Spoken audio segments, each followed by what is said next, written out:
여러분, 만약 당신이 지난 10년간 공들여 쌓아 올린 완벽한 세상이 사실은 모래성이었고 한순간에 무너져 내린다면 어떨 것 같으신가요? 오늘 여러분께 들려드릴 이야기는 바로 그런 한 남자의 사연입니다. 서울의 수많은 불빛 중 하나, 평범해 보이는 부부의 삶 속에 은밀하게 숨겨져 있던 균열과 배신. 그가 가장 믿고 사랑했던 아내에게 뒤통수를 맞고 그들을 응징하기까지의 처절한 여정을 지금부터 시작합니다. 사연의 주인공, 이진우 씨는 서울 건축계에서 모르는 사람이 없는 이름입니다. 올해 38살. 그가 이끄는 건축, 설계 사무소는 대기업처럼 거대하진 않았지만 이진우라는 이름 자체가 하나의 브랜드였죠. 미니멀리즘의 정수, 공간의 철학을 담는 건축가. 언론에서는 그를 그렇게 불렀습니다. 그의 손에서 빚어진 건물은 차가운 콘크리트 덩어리가 아니었어요. 빛과 그림자가 완벽한 조화를 이루고 그 안에 사는 사람의 삶이 비로소 평온해지는 살아 숨쉬는 예술작품 그 자체였습니다. 밤늦게까지 홀로 사무실에 남아 서울의 야경을 내려다보며 도면 위에서 새로운 세상을 창조하는 것이 그의 가장 큰 기쁨이었죠. 그의 아내, 36살의 한소연 씨는 이 완벽한 그림의 활용점정과도 같은 존재였습니다. 그녀는 젊은 여성들의 워너비 그 자체였어요. 그녀가 운영하는 온라인 패션 스토어, 소연의 옷장은 단순한 쇼핑몰이 아니었습니다. 하나의 라이프 스타일을 제안하는 공간이었죠. 그녀가 고른 옷, 그녀가 추천하는 액세서리 하나하나는 순식간에 품절 대란을 일으키며 유행이 되었습니다. 자유롭고 우아하며 자신을 사랑하는 여성, 그것이 바로 소연의 옷장이자 한소연이라는 여자가 가진 이미지였어요. 두 사람의 SNS는 한 편의 영화와도 같았습니다. 한강의 노을이 황금빛으로 물드는 펜트하우스 거실에서 와인잔을 부딪히는 사진, 그가 직접 디자인한 서재에서 각자의 일에 몰두하는 지적인 모습, 산토리니의 절벽 끝에서 바람에 머리카락을 날리며 환하게 웃는 소연 씨와 그런 그녀를 사랑스럽게 바라보는 진우 씨의 모습까지. 사진 밑에는 늘 이런 댓글들이 달렸습니다. 정말 이상적인 부부예요. 언니처럼 사는 게 제 꿈이에요. 결혼 10년 차, 그들은 모두가 선망하는 완벽한 무대 위의 주인공이었습니다. 하지만 여러분, 모든 무대에는 보이지 않는 뒤편이 있는 법이죠. 화려한 조명이 꺼진 그들의 집에는 사진 속 온기는 간데없고 서늘한 고요함만이 감돌았습니다. 진우 씨는 일에 중독된 사람이었어요. 클라이언트와의 미팅, 현장, 감리, 밤샘, 설계. 그는 아내와의 저녁 약속을 잊기 일쑤였고 집에 돌아오면 아내는 이미 지쳐 잠들어 있었습니다. 식탁 위에는 랩에 쌓인 채 차갑게 식어버린 저녁 식사가 그를 맞이했죠. 수십억짜리 펜트하우스의 넓은 공간은 채워지지 않는 텅 빈 공기로 가득했습니다. 대화는 점점 줄어들었고 그나마 하는 대화도 서로의 스케줄을 확인하는 사무적인 말이 전부가 되어갔다. 소연 씨는 서서히 변해갔습니다. 그녀의 웃음소리가 사라졌어요. 소파에 앉아 의미 없이 휴대폰 화면만 넘기는 시간이 길어졌고 창밖을 보며 깊은 한숨을 내쉬는 일이 잦아졌습니다. 어느 날 진우 씨가 큰 프로젝트를 성공적으로 마친 기념으로 최고급 레스토랑을 예약했지만 그녀는 피곤하다는 말로 거절했습니다. 그 순간 진우 씨는 깨달았죠. 무언가 아주 단단히 잘못되어 가고 있다는 것을. 그날 밤 와인 한 잔을 앞에 두고 마주 앉은 두 사람 사이에는 무거운 침묵이 흘렀습니다. 먼저 침묵을 깬 것은 소연 씨였어요. 그녀의 목소리는 물기에 젖어 있었습니다. 나 요즘 번아웃이 온 것 같아. 진우 씨. 내가 누군지, 뭘 위해 이렇게 달려가는 건지 하나도 모르겠어. 숨이 턱턱 막혀. 나 자신을 좀 돌아볼 시간이 절실하게 필요해요. 그리고 그녀는 마치 오래전부터 준비한 사람처럼 제주도 이야기를 꺼냈습니다. 한 달만, 딱 한 달만 모든 걸 내려놓고 제주도에 가 있을까봐. 거기서 디지털 디톡스 여행을 하려고. 시끄러운 세상과 단절하고 오직 나하고 자연 그리고 낡은 필름 카메라 하나만 가지고 사진에 집중하면서 잃어버린 영감을 나 자신을 다시 찾고 싶어. 그 말을 듣는 순간 진우 씨의 마음을 채운 것은 의심이 아닌 지독한 죄책감이었습니다. 아내가 이렇게 힘들어하는 동안 자신은 일에 미쳐 그녀를 방치했다는 생각. 그는 아내의 제안이 모든 것을 해결해줄 동화줄처럼 느껴졌습니다. 이 여행이 끝나면 예전에 밝고 사랑스러웠던 아내가 돌아올 것이라고 그는 굳게 믿고 싶었어요. 그는 아내의 손을 꼭 잡으며 오히려 더 적극적으로 그녀를 독려했습니다. 그럼 당연히 다녀와야지. 일 생각은 조금도 하지 마. 가게 일은 내가 사람 써서라도 어떻게든 해볼게. 당신은 아무 걱정 말고 당신 자신만을 위한 시간을 온전히 즐기다 와. 그는 공항에서 환하게 웃으며 손을 흔드는 아내의 모습을 보며 안도했습니다. 하지만 그것이 완벽한 무대에 막이 내리는 소리이자 끔찍한 비극의 서막을 알리는 신호였다는 것을 그때의 그는 정말이지 까맣게 몰랐습니다. 아내가 찾아오겠다던 영감이 다른 남자의 품속에 있었다는 사실을 말이죠. 아내의 제안을 수락한 그날 이후 소연 씨는 마치 다른 사람이 된 것 같았습니다. 그녀의 집안을 감돌던 무거운 공기는 사라지고 그 자리에는 거의 열병과도 같은 기묘한 활기가 넘쳐 흘렀죠. 그녀는 여행 준비에 몰두했습니다. 전문가용 등산 장비를 풀세트로 구매하고 최고급 라이카 카메라를 망설임 없이 결제했어요. 부드러운 소재의 요가복을 여러 벌 사면서 제주의 자연 속에서 온전히 자신과 마주하고 싶다고 말했습니다. 진우 씨는 그런 아내의 모습을 보며 자신의 결정이 옳았다고, 이것이 아내에게 꼭 필요했던 자극제였다고 생각하며 안심했습니다.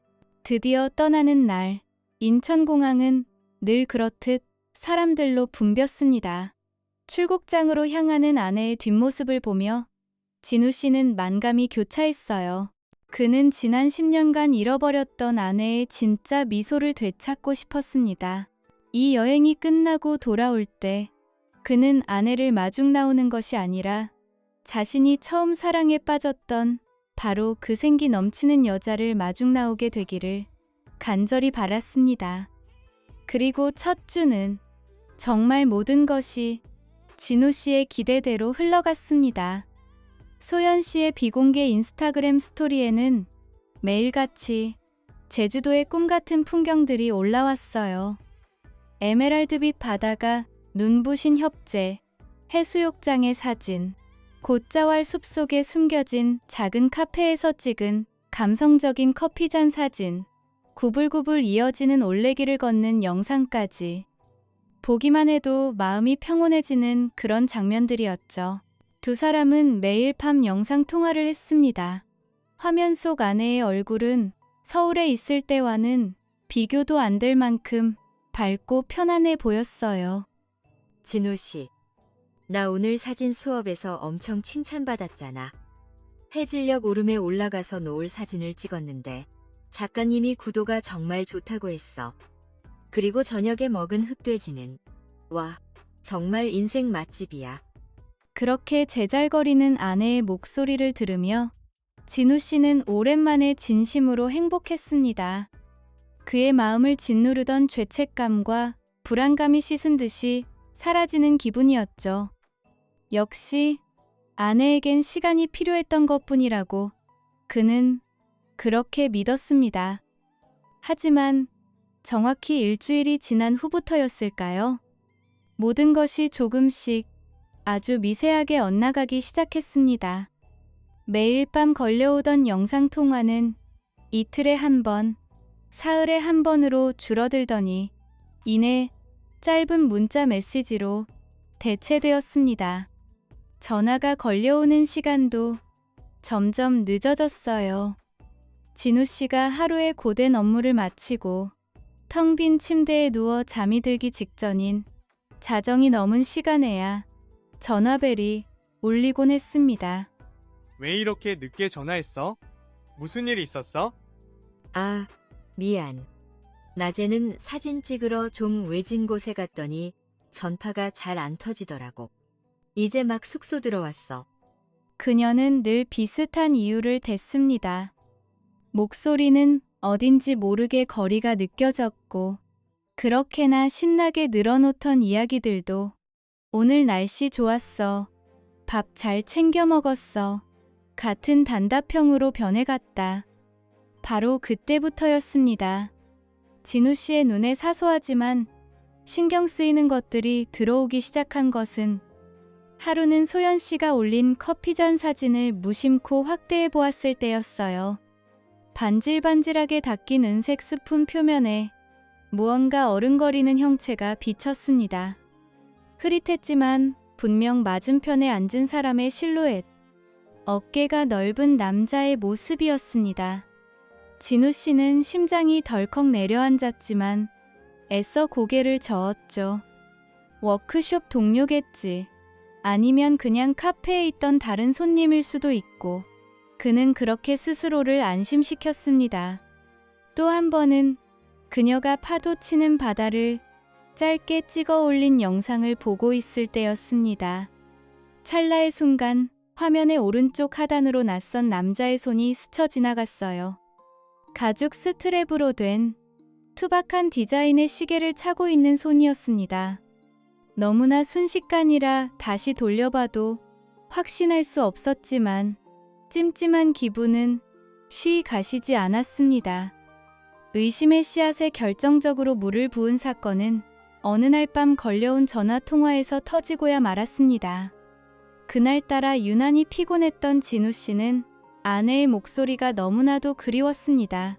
마침내 전화가 연결되었고 그녀는 그날 갔던 미술관에 대해 무미건조하게 이야기하고 있었죠. 바로 그 순간이었습니다. 수화기 너머로 아주 가까운 곳에서 났고 부드러운 남자의 웃음소리가 들려왔습니다. 멀리서 들리는 소음이 아니었어요. 마치 그녀의 귓가에 대고 속삭이듯 두 사람만이 아는 농담에 터져나온 것 같은 그런 친밀한 웃음소리였습니다. 진우 씨의 온몸의 피가 차갑게 식는 것 같았어요. 방금 그 소리 뭐야? 옆에 누구 있어? 진우 씨의 목소리는 날카롭게 떨리고 있었습니다. 수화기 너머의 소연 씨는 눈에 띄게 당황한 듯 말을 더듬었죠. 아, 아무것도 아니야. 그냥 워크숍 강사님이 다른 사람 작품 봐주면서 얘기하는 소리야. 나 피곤해서 먼저 끊을게. 그녀는 서둘러 전화를 끊어버렸다. 뚜 차가운 기계음만이 텅 빈 침실을 채웠습니다. 진우 씨는 휴대폰을 든 채 한참이나 멍하니 앉아 있었어요. 심장 한구석에 차갑고 무거운 돌덩이 하나가 들어앉은 듯한 불길하고도 선명한 불안감. 그는 애써 그 감정의 이름을 외면하려 했지만 한번 피어난 의심의 그림자는 좀처럼 사라지지 않았습니다. 한 달이라는 시간은 생각보다 빠르게 흘렀습니다. 소연 씨가 돌아오기로 한 날, 진우 씨는 일찌감치 모든 스케줄을 비우고 인천공항으로 향했어요. 그의 마음속에는 한 가닥 희망과 9가닥 불안이 뒤엉켜 있었습니다. 제발 제주도의 맑은 공기가 아내의 마음속 그늘을 걷어주었기를. 제발 예전처럼 자신을 보며 환하게 웃어주기를. 입국장에 사람들이 쏟아져 나오기 시작하고 마침내 저 멀리 익숙한 실루엣이 보였습니다. 소연 씨였어요. 그런데 무언가 달라져 있었습니다. 한 달 만에 본 그녀는 어딘지 모르게 낯설었죠. 진우 씨는 애써 피어오르는 불안감을 누르며 그녀를 향해 다가갔습니다. 하지만 그가 상상했던 뜨거운 재회는 없었습니다. 아내는 그의 품에 와락 안기는 대신 한 발짝 뒤에서 멈칫하더니 마치 비즈니스 파트너에게 하듯 어색하고 형식적인 포옹을 할 뿐이었죠. 그리고는 나지막이 한마디를 던졌습니다. 고생했어. 그 차가운 한마디에 진우 씨의 심장이 쿵 내려앉는 것 같았습니다. 집으로 돌아오는 내내 차 안에는 숨막히는 정적만이 흘렀어요. 제주도에서의 생활을 묻는 그의 질문에 그녀는 창밖을 보며 단답형으로 대답할 뿐이었습니다. 집에 돌아온 후 그녀의 기묘한 행동은 계속되었습니다. 제주도의 풍경으로 가득했던 그녀의 SNS는 그날 이후 단 하나의 게시물도 올라오지 않은 채 멈춰버렸다. 그녀에게서 느껴지는 거리감은 날이 갈수록 선명해졌습니다. 가장 큰 변화는 휴대폰이었어요. 그녀는 잠시라도 휴대폰을 몸에서 떼어놓지 않았습니다. 화장실에 갈 때도, 샤워를 하러 들어갈 때도 손에 꼭 쥐고 들어갔죠. 진우 씨가 다가가면 반사적으로 화면을 가렸고 누군가에게서 메시지가 온 듯 진동이 울리면 흠칫 놀라며 자리를 피했습니다. 진우 씨가 스킨십을 시도라도 할라치면 그녀는 여행의 여독이 아직 안 풀려서라는 이유를 대며 교묘하게 그를 밀어냈다. 그러던 어느 날 진우 씨는 그녀의 여행 가방 속에서 낯선 물건들을 발견하고 말았습니다. 그녀의 평소 스타일과는 전혀 어울리지 않는 투박하지만 비싸 보이는 수공예 은팔찌와 손으로 직접 그린 듯한 독특한 패턴의 실크 스카프. 이거 예쁘네. 제주도에서 산 거야? 그의 물음에 소연 씨는 시선을 피하며 대수롭지 않다는 듯 대답했습니다. 그냥 독특한 물건 파는 플리마켓이 있길래 거기서 샀어. 진우 씨는 더 이상 묻지 않았습니다. 하지만 그의 온몸의 감각이 비명을 지르고 있었죠. 무언가 끔찍한 비밀이 있다는 것을 남편의 직감이 배신당한 자의 본능이 경고하고 있었습니다. 그리고 운명의 그날 밤이 왔습니다. 그날따라 소연 씨는 유난히 오랫동안 욕조에 몸을 담그고 있었어요. 그리고 거실 테이블 위에는 마치 그를 시험이라도 하듯 그녀의 휴대폰이 놓여 있었습니다. 진우 씨는 마른 침을 삼키며 휴대폰으로 다가갔습니다. 심장이 미친 듯이 방망이질 쳤고 손바닥은 축축하게 젖어들었죠. 이건 판도라의 상자다. 한번 열면 모든 것이 돌이킬 수 없게 될 것이다. 하지만 이대로 미쳐버리는 것보다 진실을 마주하는 것이 낫다고 생각했습니다. 그는 떨리는 손으로 휴대폰을 집어 들었습니다. 그리고 익숙한 비밀번호, 두 사람의 결혼기념일을 눌렀습니다. 화면에는 차가운 글씨가 떠올랐죠. 비밀번호가 틀립니다. 그 순간 마치 명치를 세게 한 대 맞은 듯한 통증이 밀려왔다. 그는 깊게 숨을 들이마시며 혼란스러운 머릿속을 헤집었습니다. 그리고 그때 아득하게 잊고 있던 기억의 파편 하나가 섬광처럼 스쳐 지나갔습니다. 10년 전 풋풋했던 그들의 첫 데이트 날짜. 그는 홀린 듯 떨리는 손가락으로 그 네 자리 숫자를 눌렀습니다. 찰칵 화면이 환하게 켜졌습니다. 진우 씨의 세상이 무너져 내리는 데에는 오랜 시간이 걸리지 않았습니다. 그는 카카오톡 어플을 열었습니다. 수많은 대화 목록의 최상단, 즐겨찾기에 고정된 낯선 이름이 눈에 들어왔다. 제주 아트버디. 그는 마치 사형 선고를 기다리는 사형수처럼 떨리는 손으로 그 대화방을 눌렀습니다.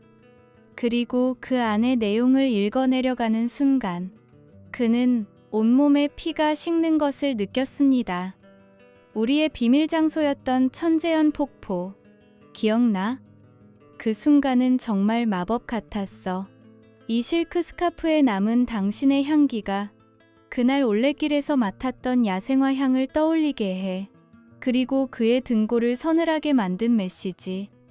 서울에서는 우리 언제 다시 볼 수 있을까? 당신 생각만 하면 심장이 터질 것 같아. 거기에 달린 소연 씨의 답장. 나도 마찬가지야. 어떻게든 방법을 찾아볼게. 결정타는 며칠 전에 온 한 남자의 마지막 메시지였습니다. 아내가 요즘 좀 의심하는 것 같아. 하지만 소연, 널 이대로 보낼 수는 없어. 모든 것이 명확해졌습니다. 아내는 단순히 외도를 한 것이 아니었습니다. 다른 가정이 있는 남자와, 그것도 제주도와 서울을 오가며 추악한 관계를 이어왔던 겁니다. 진우 씨는 온몸이 부들부들 떨리는 것을 느끼며 간신히 휴대폰을 원래 자리에 내려놓았습니다. 그리고 소파에 앉아 아무 의미 없이 TV를 켰죠. 거실에는 예능 프로그램의 시끄러운 웃음소리가 울려 퍼졌습니다. 하지만 그의 내면에서는 분노와 혐오, 그리고 지독한 고통이 만들어낸 거대한 폭풍이 모든 것을 집어삼키며 울부짖고 있었습니다. 그날 밤 지옥의 문을 열고 나온 진우 씨는 더 이상 예전의 그가 아니었습니다. 아내의 배신을 확인한 후 그의 안에서 울부짖던 거대한 폭풍은 아이러니하게도 모든 것을 제로 만들어버린 뒤 고요해졌습니다. 슬픔과 고통이라는 감정은 차갑게 얼어붙어 강철처럼 단단하고 칼날처럼 예리한 결심이 되어 그의 심장에 밝혔습니다. 진실을 알아내야 한다. 완벽한 증거를 수집해서 나를 기만한 저들을 반드시 심판대에 세우고 그 대가를 치르게 하겠다. 그는 더 이상 상처 입은 남편이 아니었습니다. 그는 하나의 완벽한 건축물을 설계하듯 이 사건을 체계적으로 접근하기 시작했습니다. 건축가로서의 그의 재능은 바로 이 순간을 위해 존재했던 것처럼 번뜩이기 시작했죠. 그는 컴퓨터 앞에 앉아 하나의 파일을 생성했습니다. 그리고 아내와 그 남자의 카카오톡 대화에 등장했던 모든 단어들을 마치 설계도의 핵심 요소처럼 하나하나 기록해 나갔습니다. 사진 워크숍, 감성 카페, 플리마켓, 그리고 가장 결정적인 단서인 비밀의 폭포까지. 그는 가장 먼저 소연 씨가 제주도에 머물렀던 한 달 동안 열렸던 모든 사진 워크숍을 검색했습니다. 수십 개의 워크숍 정보 속에서 아내가 SNS에 올렸던 장소들과 동선이 겹치는 단 하나의 워크숍을 찾아냈죠. 그리고 그 워크숍의 주최자 프로필을 클릭하는 순간 그는 직감했습니다. 이 자가 바로 그놈이라는 것을. 강지훈, 35세, 자유로운 영혼의 아티스트를 표방하는 프리랜서 사진작가. 그의 SNS는 제주도의 신비로운 자연을 담은 몽환적인 사진들로 가득했습니다. 강지훈의 인스타그램은 판도라의 상자 안에 숨겨진 또 다른 지옥으로 들어가는 입구였습니다. 진우 씨는 며칠 밤낮을 세워가며 자신의 모니터에 두 개의 창을 나란히 띄워놓고 소연 씨와 강지훈의 SNS 게시물을 1분 1초 단위로 비교 분석하기 시작했습니다. 소름 끼치게도 두 사람의 사진은 마치 약속이라도 한 듯 같은 날, 같은 장소에서 올라왔습니다. 소연 씨가 아름다운 풍경 사진을 올리면 몇 시간 뒤 강지훈은 그 풍경 속에 있는 자신의 뒷모습 사진을 올리는 시기였습니다. 그리고 마침내 진우 씨는 심장이 멎는 듯한 증거를 발견하고야 말았습니다. 강지훈이 올린 사진 중 영감을 주는 손이라는 제목의 사진이 있었습니다. 그건 바로 어떤 여자의 손을 클로즈업해서 찍은 사진이었죠. 그리고 그 여자의 손목에는 소연 씨가 플리마켓에서 샀다고 말했던 바로 그 수공예 은팔찌가 채워져 있었습니다. 진우 씨는 숨을 멈춘 채 화면을 확대했습니다. 의심의 여지가 없었죠. 증거는 그것뿐만이 아니었습니다. 소연 씨가 인적 없는 숲길이라며 올렸던 사진의 한쪽 구석, 작은 물웅덩이에 비친 희미한 형상을 발견한 것도 바로 건축가의 섬세한 눈이었습니다. 형태를 분석한 결과 그것은 강지훈의 SNS에 자주 등장하던 은색 SUV 차량의 범퍼 일부와 정확히 일치했습니다. 결정적인 증거는 아주 우연히 발견한 강지훈의 개인 블로그에서 나왔습니다. 소수의 지인들만 아는 듯한 그곳에서 그는 역겨울 정도로 솔직하게 자신의 예술적 영감에 대해 떠벌리고 있었죠. 그는 자신의 뮤즈들에 대해 이야기했는데 그 중에는 유부녀들이 가진 자유의 갈망이라는 소름 끼치는 표현도 있었습니다. 그리고 소연 씨가 제주에 머물던 셋째 주에 작성된 한 게시물. 거기에는 서울의 황금세장에서 탈출하기를 꿈꾸는 영혼에 대한 시적인 묘사가 가득했습니다. 그 여자가 어떤 활동을 했고 어떤 감정을 느꼈는지에 대한 묘사는 과거 소연 씨가 진우 씨에게 털어놓았던 고민과 정확히 일치했습니다. 아내가 자신에게 했던 가장 내밀한 이야기들마저 그 남자에게 고스란히 흘러 들어갔던 겁니다. 진우 씨의 조사는 제주도에만 머무르지 않았습니다. 그는 서울에서의 아내의 행적 또한 파고들었죠. 소연 씨가 원단 시장에 미팅이 있다며 늦게 들어온 날, 강지훈의 인스타그램에는 서울의 한 와인바에서 찍은 사진이 올라와 있었습니다. 진우 씨는 아내의 신용카드 내역을 확인했고 정확히 그날 저녁 같은 와인바에서 거액이 결제된 사실을 확인했습니다. 그들은 진우 씨의 눈 바로 밑에서 그가 아내를 위해 설계한 바로 이 도시 서울에서까지 미래를 즐기고 있었던 겁니다. 모든 조각들이 맞춰졌습니다. 진우 씨는 마침내 노트북을 덮었습니다. 그의 앞에는 아내와 상간남의 추악한 배신 행각이 날짜와 시간, 장소까지 완벽하게 정리된 하나의 거대한 설계도가 완성되어 있었습니다. 이제 남은 것은 이 설계도를 가지고 그들이 스스로 지은 무덤으로 걸어 들어가게 만드는 것뿐이었습니다. 그의 눈은 더 이상 슬픔을 담고 있지 않았습니다. 오직 차가운 분노와 냉정한 결심만이 얼음처럼 빛나고 있었죠. 얼주, 진우 씨가 지옥 같은 현실 속에서 증거라는 칼을 갈아온 시간이었습니다. 마침내 그의 손에는 그 어떤 변명으로도 빠져나갈 수 없는 완벽한 증거 파일이 완성되었죠. 그는 심판의 날로 모든 것을 끝낼 그날로 주말 저녁을 선택했습니다. 그가 심혈을 기울여 디자인한 이제는 차가운 감옥처럼 느껴지는 펜트하우스. 소연 씨는 아무것도 모른 채 편안한 자세로 소파에 앉아 휴대폰을 보며 미소 짓고 있었습니다. 그 미소가 더 이상 자신을 향한 것이 아님을 알기에 진우 씨의 마음은 더욱 차갑게 식어갔습니다. 집안은 숨막히는 정적으로 가득했고 유일하게 들리는 벽시계의 초침 소리는 마치 운명의 카운트다운처럼 그의 귓전을 때렸습니다. 진우 씨는 소리 없이 아내의 곁으로 다가가 앉았습니다. 그의 움직임에는 어떤 감정도 실려 있지 않았죠.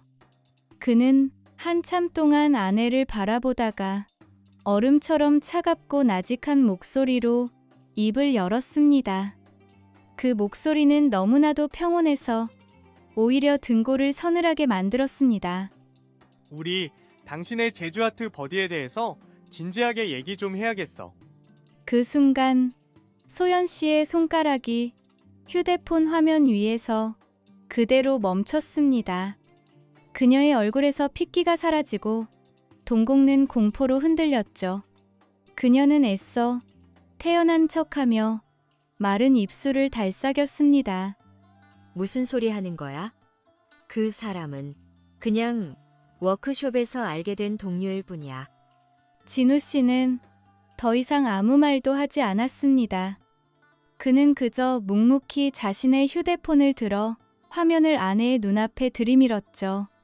그리고 그의 손가락이 화면을 넘길 때마다 아내의 거짓말은 한꺼풀씩 잔인하게 벗겨져 나갔습니다. 첫 번째 화면, 같은 날 같은 장소에서 찍힌 소연 씨와 강지훈의 사진이 나란히 편집되어 있었습니다. 다음 화면, 두 사람이 나눈 카카오톡 대화 내용이었습니다.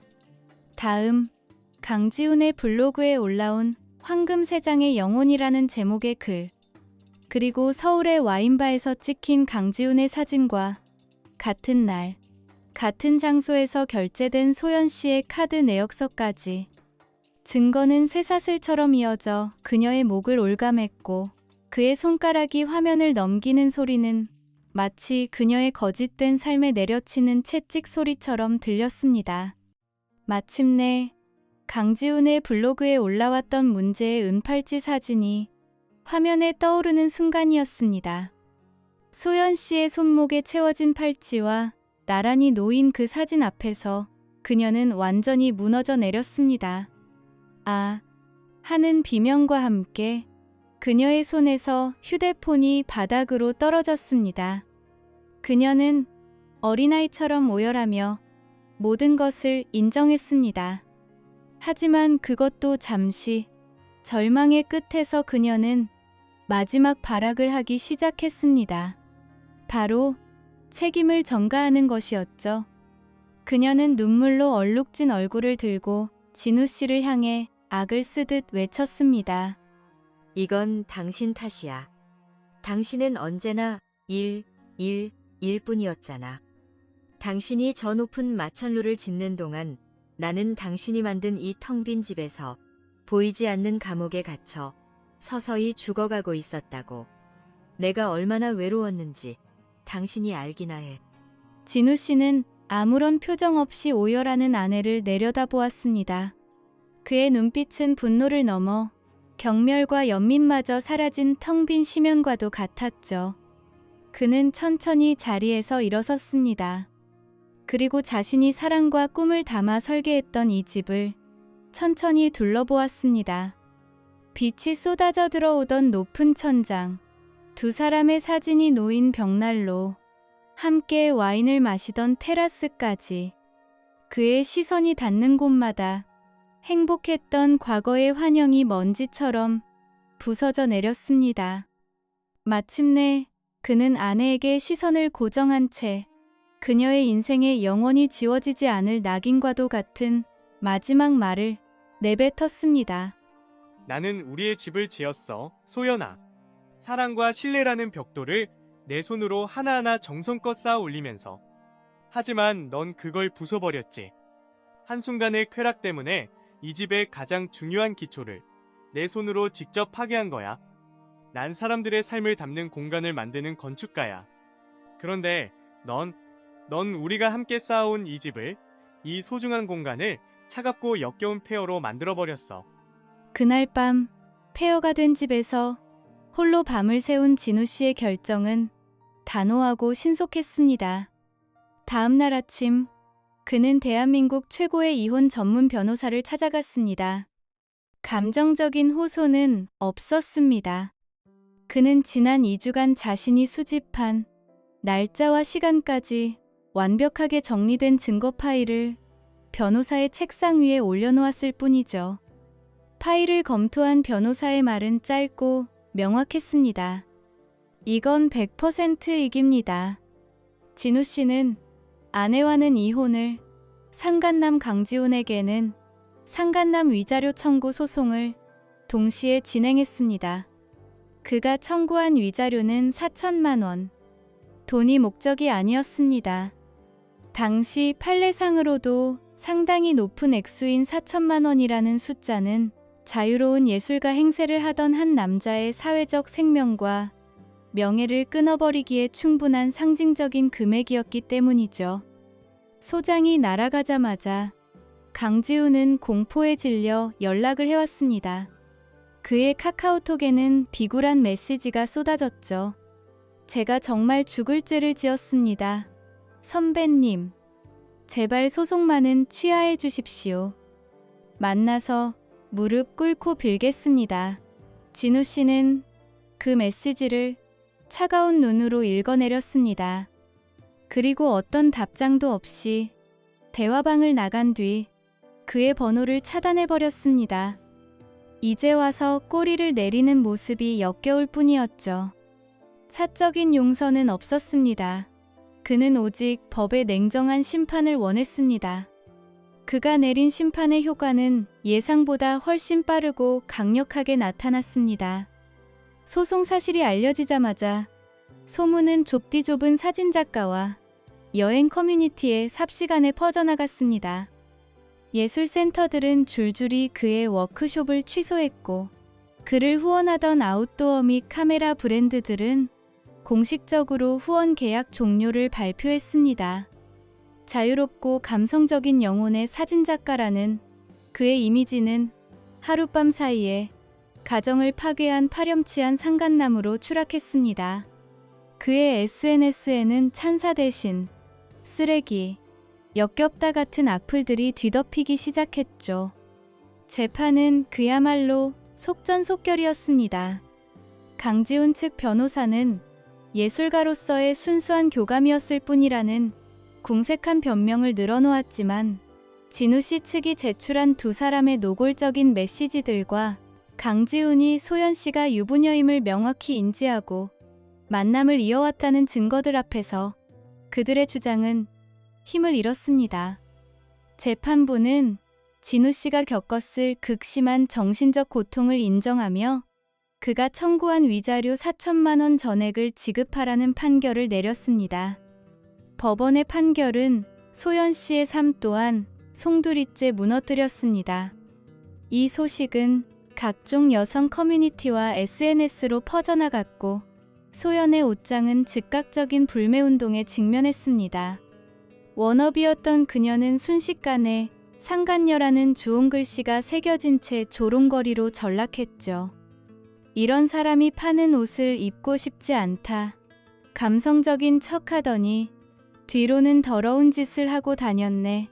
같은 비난이 빗발쳤고, 결국 그녀는 자신의 분신과도 같았던 사업체를 헐값에 매각하고 문을 닫아야만 했습니다. 이혼 절차 역시 신속하게 마무리되었습니다. 명백한 유책 배우자였던 소연 씨는 재산 분할에 있어 대부분의 권리를 잃었습니다. 그녀는 한때 자신들의 성공의 상징이었던 펜트하우스에서 조용히 짐을 쌌습니다. 그 어떤 미련도 사과도 없었죠. 그녀는 그렇게 대중의 시선 속에서 완전히 자취를 감추고 아무도 자신을 알지 못하는 고향으로 내려가 모든 연락을 끊고 숨어버렸습니다. 화려했던 소연의 옷장의 주인은 그렇게 세상에서 사라졌습니다. 모든 폭풍이 지나가고 6달의 시간이 흘렀습니다. 두 번의 계절이 바뀌는 동안 진우 씨의 삶에도 서서히 평온이 찾아왔습니다.